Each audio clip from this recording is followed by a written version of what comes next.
ರಿಯಾಕ್ಟಲ್ಲಿ virtual dam ಅಂದರೆ ಏನು? So ಇದಕ್ಕಿಂತ ಮುಂಚೆ ನಾವು ಡಾಮ್ ಅಂದರೆ ಏನು ಅಂತ ತಿಳ್ಕೊಳ್ಳೋಣ.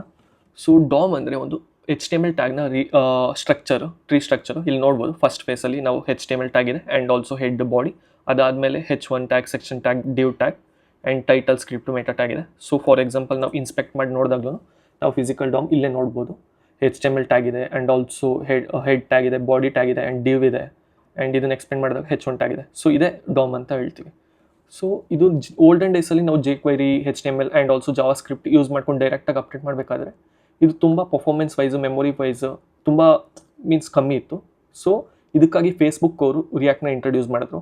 ಇದರಲ್ಲಿ ಏನು ಮಾಡ್ತಿದ್ವಿ ಅಂದರೆ ರಿಯಾಕ್ಟಲ್ಲಿ ಎಕ್ಸಾಕ್ಟ್ ಫಿಸಿಕಲ್ ಡಾಮ್ನ ಒಂದು ವರ್ಚುವಲ್ ಕಾಪಿಯಾಗಿ ಮಾಡಿಕೊಡುತ್ತೆ. ಆ್ಯಂಡ್ ನಾವು ಏನೇ ಚೇಂಜ್ ಮಾಡಿದ್ರು, ಟೈಟಲ್ ವ್ಯಾಲ್ಯೂ ಇಲ್ಲಾಂದರೆ ಏನಾದ್ರು ಡೈನಮಿಕ್ಕಾಗಿ ಚೇಂಜ್ ಮಾಡಬೇಕಂದ್ರೆ ಬಟನ್ ಕ್ಲಿಕ್ ಮಾಡಿದಾಗ ಕೌಂಟಿಂಗ್ ವ್ಯಾಲ್ಯೂ ಅಪ್ಡೇಟ್ ಮಾಡೋಕ್ಕೆ, ಇದೇನೇ ಮಾಡಬೇಕಾದ್ರೂ ರಿಯಾಕ್ಟ್ ವರ್ಚುವಲ್ ಡಾಮ್ ಏನು ಮಾಡುತ್ತೆ ಅಂದರೆ ಬರೀ ಎಕ್ಸಾಕ್ಟ್ ಏನು ಚೇಂಜ್ ಆಗಿದೆ ಆ ಪಾರ್ಟ್ನ ಮಾತ್ರ ರೀಪ್ಲೇಸ್ ಮಾಡ್ತಿತ್ತು. ಹೋಲ್ ಡೋಮ್ ಆಗೇ ಇರ್ತಿತ್ತು ವರ್ಚುವಲ್ ಡೋಮ್, ಆ್ಯಂಡ್ ಎಕ್ಸಾಕ್ಟ್ ಆ ಪಾರ್ಟ್ನ ಮಾತ್ರ ಚೇಂಜ್ ಮಾಡ್ತಿತ್ತು. ಇದನ್ನು ಡಿಫಿಂಗ್ ಅಲ್ಗೋರಿದಮ್ ಸಮಥಿಂಗ್ ಅದನ್ನು ಯೂಸ್ ಮಾಡಿಕೊಂಡು ಎಕ್ಸಾಕ್ಟ್ ಸ್ಪಾಟ್ನ ಐಡೆಂಟಿಫೈ ಮಾಡಿ ಏನು ಚೇಂಜ್ ಆಗಿದೆ ಅದನ್ನು ರೀಪ್ಲೇಸ್ ಮಾಡ್ತಿತ್ತು. ಅದಾದಮೇಲೆ ಆ್ಯಕ್ಚುಯಲ್ ಡಾಮ್ಗೆ ರೀಪ್ಲೇಸ್ ಮಾಡ್ತಿದ್ವಿ. ಸೊ ಇದರಿಂದ ಪರ್ಫಾರ್ಮೆನ್ಸ್ ವೈಸ್ ಆಪ್ಟಿಮೈಸ್ ಆಯಿತು, ಪರ್ಫಾರ್ಮೆನ್ಸ್ ಇನ್ಕ್ರೀಸ್ ಆಯಿತು ಆ್ಯಂಡ್ ಆಲ್ಸೋ ಮೆಮೊರಿ ಕನ್ಸಂಪ್ಷನ್ ತುಂಬ ಕಮ್ಮಿ ಆಯಿತು.